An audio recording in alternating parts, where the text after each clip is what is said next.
No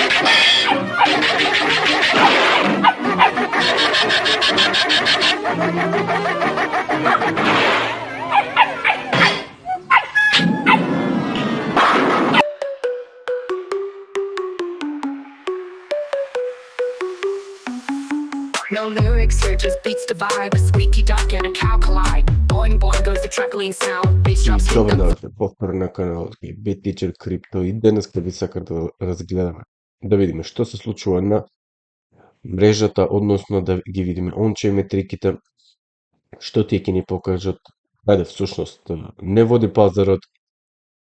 Секако постои една одредена граница од исцрпеност, што пазарот на биткоин достигнува пред неизбежно да се сврти.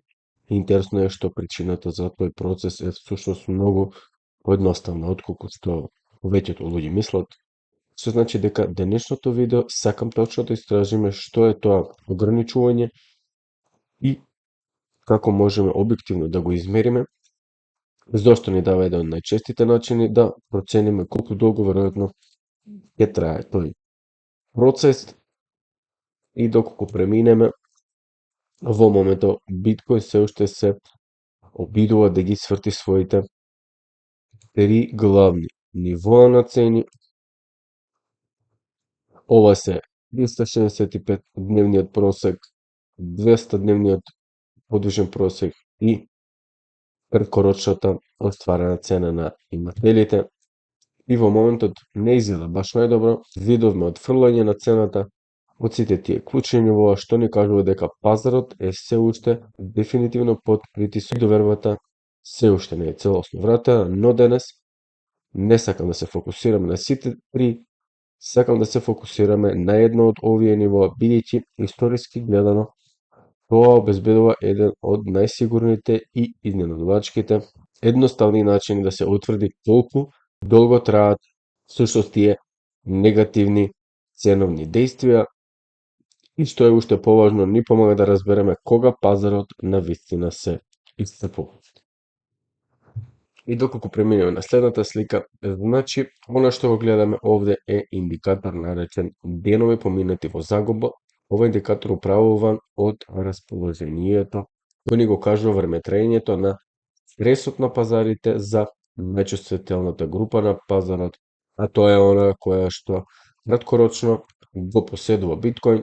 Сега овој индикатор го следи бројот на последователни денови во кои пазарната цена на биткоин останува под краткорочната реализирана цена на имателот и таа реализирана цена представува просечна цена на монетите што се движеле во последните 155 денови или помалку. Со други зборови, тоа е просечната цена што ја плаќаат поновите учесници на пазарот во текот на приближно последните 5 месеци.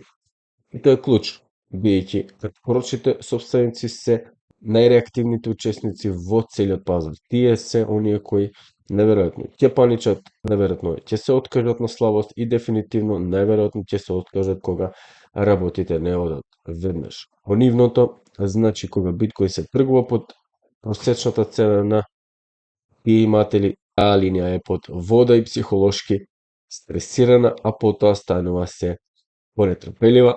Значи, оно што овој индикатор овде ефикасно го мери е дали пазарот на биткоин има вистински интерес од овие влезови, но тоа делува како психолошки тест за трпение и ни кажува колку долго новите учесници на пазарот се подготвени да издржат болка пред конечно да капитулираат и да ги напуштат своите позиции.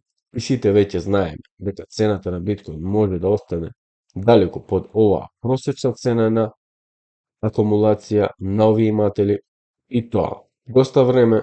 И тоа всушност не е ново. Крајот пазарот достигнува точка каде што притисокот за продажба едноставно истекува и продавачите се исцрпуваат и потоа краткорочните иматели кои ќе продаваат веќе продале во овој момент и штом тоа се случи воопшто не е потребна голема побарувачка за да се покачи цената и затоа човековата психологија е толку фасцинантна каде што пазарот еволуира секако, но човечкиот мозок сигурно не.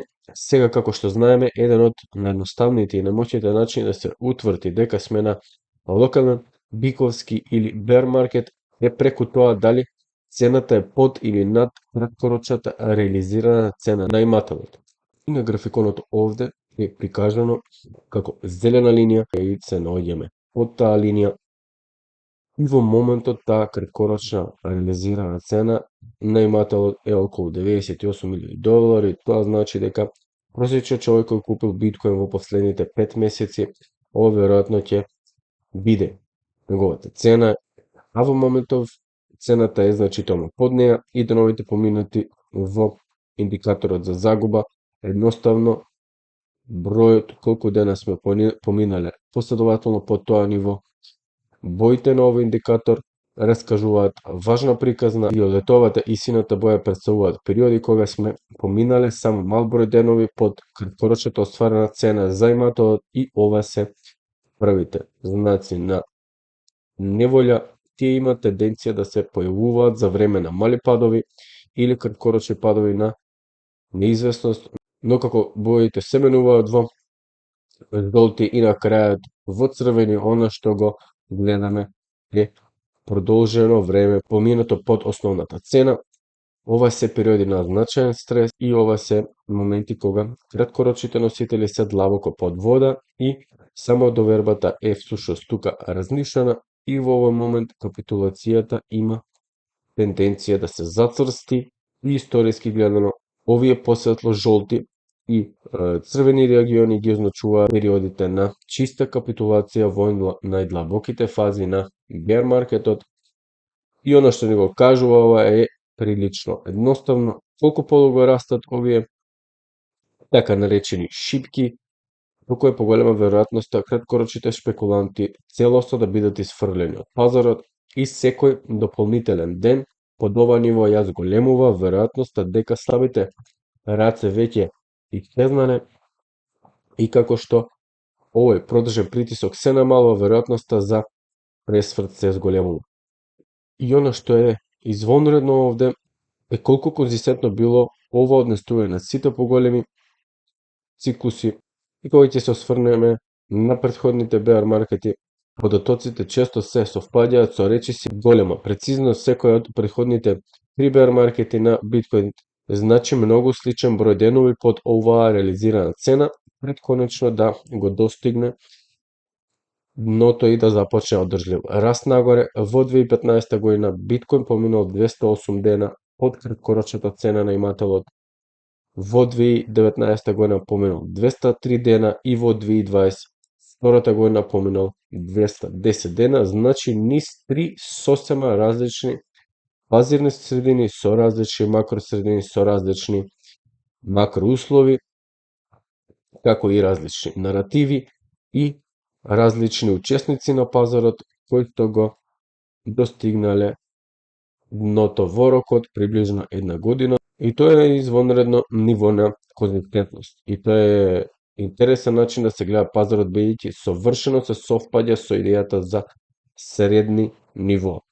И пазарите не се движат по прави линии за секогаш, како што знаеме, колку подолго цената останува под депресивните нивоа во однос на оваа основа, толку повеќе станува параболичен пазарот и на крајот таа неравнотежа се коригира. Фасцинантно е што оваа граница од приближно 200 дена се појави како толку сигурен сигнал за целосна капитулација во минатото. Сега постои уште едно дополнително ниво кое е исто така важно, а тоа е границата од 100 денови. Историски гледано, ова е уште една голема пресвртница каде што краткорочните иматели почнуваат да капитулираат. Не мора нужно да го означува крајното дно, но честопати произведува барем значајно олеснување и во многу случаи биткоин или се закрепнува по 100 дена капитулација или по 200 дена во зависност од сериозноста на падот. И секако ние ги обожаваме овие броеви. Значи, оно што можеме да го видиме ова е дека на поблаги bear маркети или корекции во средината на циклусот, прагот од 100 дена честопати бил доволен за да ги исцрпи продавачите и на подолги bear маркети секогаш се протега поблиску до нивоот 200 дена. Значи, кога ќе ја преминеме ова рамка таму, каде што сме денес, сликата дефинитивно станува јасна. Во моментов биткоин поминува 84 последователни дена цената за краткорочна реализирана цена и за мене тоа не остава со две основни сценарија. Првото сценарија е дека доживуваме капитулација во стилот на 100-дневниот период, и ако тоа е случај, тогаш за приближно уште 15 дена или околу 2 недели очекуваме пазарот повторно да почне да расте и тоа би представувало потенцијална пресвртница во почетокот на февруари, но второто сценарио е дека падот се продлабочува во нешто посериозно, туркајќи не поблиску до таа историска граница од 200 дена, и ако тоа се случи, би можеле да очекуваме уште 4 месеци ценовни движења надолу или настрана пред да започне вистинското закрепнување. И историски гледано, можно е првото сценарио и причината за тоа станува појасна кога ќе погледнеме во 2019 година. Биткоин доживеа оно што би можеле да го кажеме мини bear market, траеше попрецизно околу 10 дена, и доколку погледнеме сега тука на графиконот, можеме да забележиме дека имаме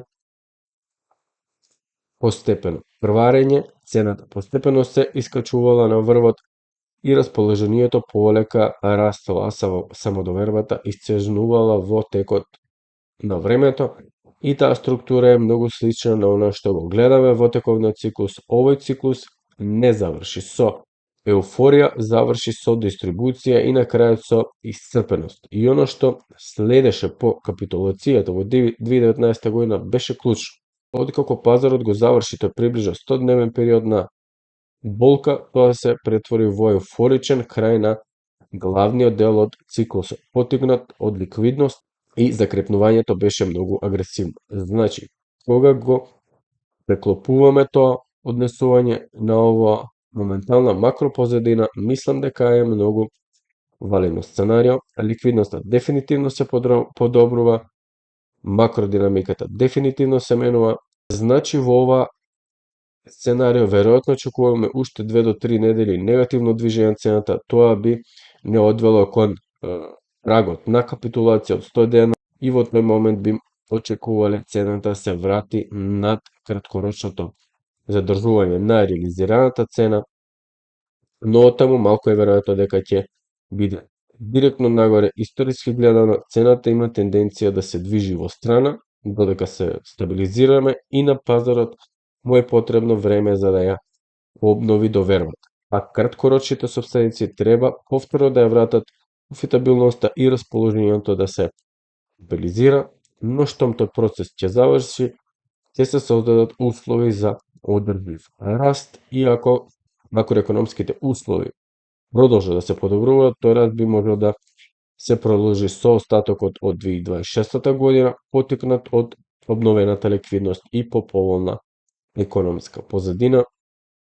Значи, наместо емоционално да ги предвидуваме врвовите и идната, ова рамка ни дава нешто многу повредно, а тоа е контекстот. Ни кажува каде се наоѓаме во психолошки и животен циклус на пазарот, и во моментов врз основа на податоците сме многу блиску до исцрпеност, отколку што повеќето луѓе сваќаат. И ако структурата на пазарот еволуира и нови учесници влегуваат во овој циклус, човековиот мозок сигурно не го прави тоа, без оглед на тоа колку комплексен станува пазарот. Луѓето се уште реагираат на притисок на многу слични начини поради тоа овие модели на капитулација базирани на време постојано се појавуваат во ваков вид на податоци. Се надевам ви дадов појасна рамка за размислување каде се наоѓаме во циклусот. Не е во однос на емоции, туку во однос на човековото однесување и веројатностите кои што ни се достапни со одвивање на овој циклус. И од прилика тоа би било тоа за денеска. Ги погледнаме само овие on-chain метрики, да видиме што всушност ни кажува статистиката, бидејќи тоа го правиме понекогаш, а вие слободно претплатете се на каналот за повеќе информации, Поздрав од Teacher Crypto, се гледаме во следното видео. Чао, чао! Crypto crazy, it's a digital game. Lost my wallet and forgot my name. Up and down like a kangaroo. Who knew my money could just vanish too? Mining dreams with a pickaxe app. Electric bill gave my wallet a slap. NFTs of cats in a hat. What am I doing? I can't handle that. Crypto crazy, it's a digital game. Lost my wallet and forgot my name.